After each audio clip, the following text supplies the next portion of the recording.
सो जय हिंद कैंडिडेट्स, कैसे हो? बढ़िया। आप सभी को मेरी तरफ से ऑल द बेस्ट कल के लिए। एग्ज़ाम में अच्छा करके आना। उससे पहले एक कॉमन सा डाउट आज मैंने कमेंट सेक्शन में देखा, बता देता हूँ, फिर एग्ज़ाम रिव्यू का भी बता दूंगा ये कहाँ पे आपको देखने को मिलेगा, कैसे क्या मिलेगा। ठीक है, तो कोई क्वेरी है तो आप अभी आज कर लीजिएगा कमेंट में, और अगर मैं वैसे नाइट में सभी का रिप्लाई कर ही देता हूँ जब तक मतलब जैसे मुझे टाइम मिलता है। बट अगर किसी का ना कर पाऊँ और आपको उस चीज़ का आंसर पता हो तो आप आपस में बता दिया करो यार, ठीक है। तो उसके लिए मैं आपका आभारी रहूँगा। थैंक यू सो मच मेरी तरफ से आपको। ठीक है, अब देखो कल आपका एग्ज़ाम है। डॉक्यूमेंट्स आपको मैंने ऑलरेडी बता दिए थे, जो लेके जाना है। डोमिसाइल हो गया आपका 10th-12th का, मार्कशीट में कोई एक लेते जाना, और आइडेंटिटी प्रूफ के लिए उसमें बहुत सारे ऑप्शंस दे रखे थे। आधार कार्ड मैंडेटरी हो जाता है, वो चीज़ें आपको ज़रूर लेके जानी है। हाँ, और उसके बाद आपका एडमिट कार्ड को लेके कैंडिडेट का सबसे बड़ा डाउट आया, वो चीज़ मैं क्लियर कर देता हूँ। देखो एक में जो मेन वाला निकाला है उसमें एड्रेस नहीं आ रहा है, हाँ, या फिर एक में एग्ज़ाम सिटी नहीं आ रहा, तो मेरा सजेशन आप सभी के लिए एक ही रहेगा, कलर पे दोनों के दोनों निकला लो और दोनों लेके चले जाना। सेंटर पे देखना जैसे माहौल हो, जो वहाँ पे ले रहे हो वो रख देना, ले जाना, और जो नहीं ले रहे हो उसे बाहर रख देना। ये मेरे पॉइंट ऑफ व्यू से आप सभी के लिए बेहतर रहेगा।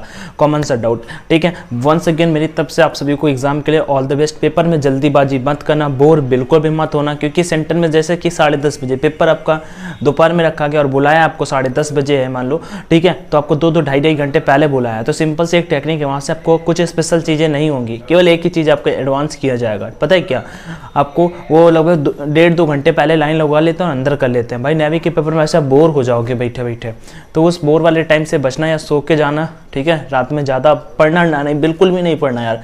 जो आपने पढ़ा, मैंने सोचा दिन में पूछा एक मैराथन ले लेता हूँ, फिर मैंने प्लान किया कि अगर मैराथन लेते हैं तो कल जिनका पेपर है वो मैराथन ही देखते रहेंगे, अभी रिवीजन क्या करेंगे। इस वजह से भी मैंने उसे पोस्टपोन कर दिया कि अभी कोई दिक्कत नहीं, आप जितना आपने पढ़ा वही करके आओ, ठीक है। क्लास की कोई भी नीड नहीं। फाइनल टाइम अपना एक ही सजेशन होता है कि आपने को रिवाइव करना होता है। जो भी आपने रिवीजन किया कर लेना, नाइट में ज़्यादा देर तक मत पढ़ना। जिनका पेपर कल नहीं है वो पढ़ सकता है, लेकिन जिनका कल पेपर है 10-11-12 बजे तक मैक्स भाई सो जाना। उसका टाइमिंग से अपने सेंटर पे पहुंच जाना।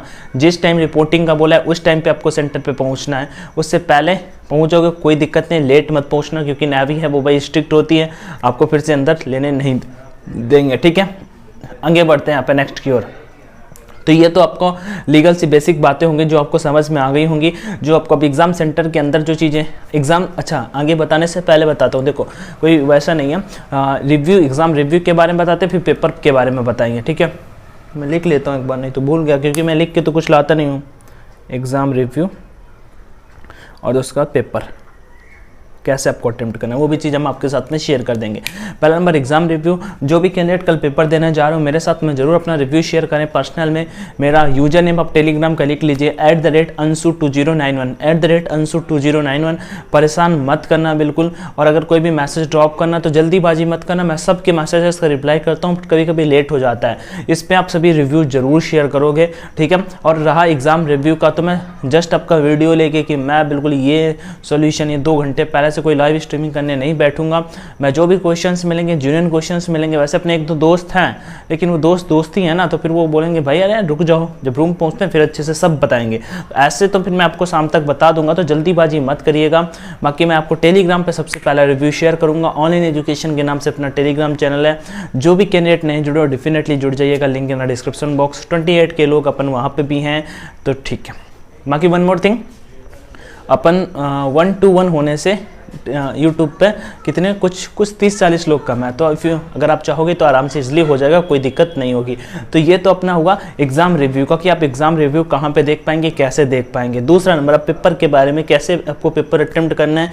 ऑलरेडी मैंने कुछ चीज़ें आपको कल बताई थी, फिर से वही चीज़ें रिवाइव कर देता हूँ। सबसे पहले एक बार पूरा पेपर आपको देखो, नेवी का पेपर का क्या होगा, जल्दीबाजी मत करना। जब भी आपका पेपर शुरू होगा टेंशन मत लीजिएगा, बिल्कुल आराम से पेपर इजली चलेगा, ठीक है।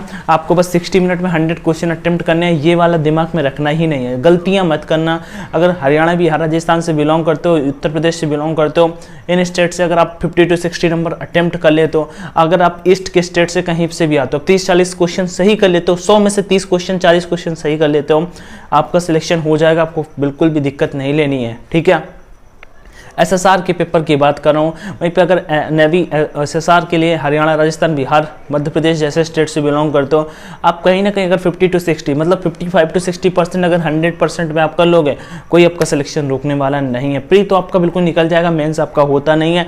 उसका दूसरी महत्वपूर्ण बात ये बता देता हूँ कि इंडियन नेवी का जैसे पेपर होगा, आपका सेकेंड पेपर जो होगा उसको लेकर अगर कोई डाउट हो, तो आपको अगर कोई कंफ्यूज कर रहा हो तो बिल्कुल भी मत होना। अगर आप पेपर में इतना करके आने वाले तो वो पेपर आराम से निकाल दोगे। वन मोर इंपॉर्टेंट थिंग, जरूरी नहीं है कि वो पेपर हो, वो पेपर केवल में भी हो सकता है छलावा टाइप में हो, दिखावा टाइप में हो। ऐसा कोस्ट गार्ड में 2 बार हुआ है, ये एक्सपीरियंस अपने पास है, तो मैंने कहा बता देते हैं, तो उसकी भी टेंशन बिल्कुल भी मत लीजिएगा। अब आगे बढ़ते हैं। पेपर पैटर्न कैसे आपको क्वेश्चंस करने होंगे। सबसे पहले पूरे क्वेश्चंस नेवी में चलते हैं। सेक्शनल कोई भी टाइम नहीं होता कि भाई 15-15 मिनट बटे होते हैं, पूरा टाइम होता है आपके पास। जीके चाहो तो 3 मिनट में खत्म कर दो, चाहो तो 2 मिनट में खत्म कर दो, चाहो तो पूरा टाइम जीके को दे दो, ठीक है।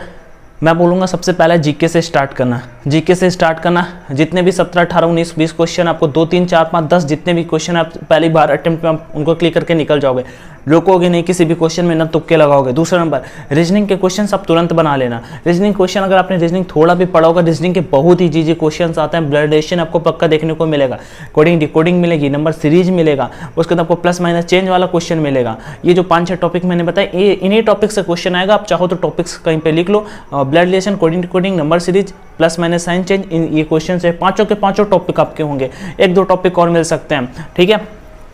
और अब आगे बढ़ते हैं नेक्स्ट की ओर, ठीक। तो इतना समझ में आया। जीके आप लगभग मैं बोलूँ तो 10 मिनट, 10 बहुत ज़्यादा हो गया, आप चाहो तो 6-7 मिनट में ख़त्म कर सकते हो इतना, ठीक है। और उसके बाद आपको दूसरा सेक्शन करना है इंग्लिश वाला, ठीक है। इंडिविजुअल कट ऑफ को भी टारगेट रखना है कि 5-5 क्वेश्चन एटलीस्ट सही कर ही देना है। उसके बाद आपको इंग्लिश वाला सेक्शन अटेम्प्ट करना है। इंग्लिश में कोई भी गलतियाँ मत करना, जो पढ़ा है वही करना, ठीक है। पैसेज अगर चाहो तो तुरंत निपटा सकते हो, पैसेज अगर चाहो, अगर ज़्यादा लंबा बड़ा पैसेज हो तो टाइम छोड़ सकते हो, नहीं तो मैं तो बोलूँगा वो कैप्स आपको 2, 4, 5 जो आ रहे हैं, 2 डायरेक्ट, 2 पैसिव पंक्चुएशन, ये बिल्कुल अच्छे से निपटा सकते हो। उसके बाद आप चाहो तो पैसेज को भी साथ में आराम से टाइम देके, पैसेज अगर 5 क्वेश्चन आपको राइट करने हैं, 5 क्वेश्चन आएंगे, 5 क्वेश्चन करने में आपको 3 से 4 मिनट, 5 मिनट लग जाते हैं, लग जाने दो, वो 5 क्वेश्चन आपको राइट कर लेने हैं। इंग्लिश में जितने 15-16 जो पहली बार में बन जाए उतने बना दो, ठीक। उसके बाद इंग्लिश सेक्शन आप खत्म करते हो। मेरा कहने का मतलब, उसके बाद आप जाना साइंस वाले में। साइंस क्योंकि 1 लाइनर होगी, 2-3 क्वेश्चन आपको मतलब उसके मिलेंगे, फिजिक्स के, केमिस्ट्री, क्या बोलते हैं न्यूमेरिकल, उनको देख के बिल्कुल भी कंफ्यूज मत होना। सिंपल से न्यूमेरिकल होंगे, टेंशन वाली कोई बात नहीं, इजी आएंगे वो भी। और वैसे फिजिक्स थोड़ा अच्छा रहता है। बायोलॉजी के 2-3 क्वेश्चन होंगे, आपने जो पढ़ा है वही रिवाइज कर लेना। मैं कहता हूँ 10 क्वेश्चन आप 25 में बना पाते हो, बना देना। उसके बाद मैथ सेक्शन में करते रहना। पहली बार में जो 2, 4, 5 क्वेश्चन मैथ्स से होंगे, जिन्होंने आप देखते ही फार्मूला बेस्ड होंगे, ठीक है। 2 सारणी 2 पंक्तियां बराबर है, सीधा आपको फार्मूला पूछ दिया, तो ऐसे काफ़ी सारे क्वेश्चन होंगे, तो आपको डायरेक्ट इन क्वेश्चन के आंसर क्लिक कर देना है, ठीक है। सीधा आपसे पूछ देगा कि बताइए भाई इसकी एसेंट्रिसिटी क्या होगी, वो आप 10, 15, 20, 25 सेकंड में बना दोगे। ए स्क्वायर का मान निकाला, बी स्क्वायर का मान निकाला, तो फार्मूला लगाया, आंसर आपके सामने। ऐसे भी काफ़ी सारे क्वेश्चंस आएंगे। मेरा कहने का मतलब ये है कि फर्स्ट 30 मिनट में आपके पेपर के लगभग, अगर आपने तैयारी की है तो 50 क्वेश्चन बन जाने चाहिए। 50 क्वेश्चन लगभग 25 में 15 जीके के होंगे, 15 मैथ्स के होंगे, 10 साइंस के होंगे, 10 मैथ्स के होंगे। इस वजह से लगभग 30 से 35 मिनट में कहता हूँ इतने बना लोगे। बाकी जो आपका 30 मिनट बचता है, जो मन आए आराम से करते रहना। फिर से वही प्रोसेस शुरू कर देना। जीके वाले में तुक्के मत लगाना। अगर 15-16 आप राइट कर ले रहे हो, क्योंकि मैं बताऊं सेक्शनल आपको 10-12 नंबर नहीं जाएगा, वैसे तो 4-4 ही जाता है, लेकिन एक टारगेट रखना कि 8-8 नंबर आप हर एक सेक्शन में इजिली राइट कर पाओ। बाकी ध्यान रखो, टेलीग्राम पे मिलते हैं कल। जो यूजर नेम बताया उस पर मैसेज करके परेशान मत करना, अपना रिव्यू जरूर शेयर करना। मस्त रहिए, पढ़ते रहिए। टेक केयर एवरीवन, जय हिंद and all the best once again for your exam. Don't worry, take care and any doubt if definitely you can ask me in comment section. Documents का मैंने पहले ही बता दिया था क्या क्या आपको लेके जाना, टेलीग्राम पे वो चीज़ पोस्ट भी कर दिया, तो वहाँ पे एक बार और चेक कर लीजिएगा, ठीक है। थैंक यू, जय हिंद।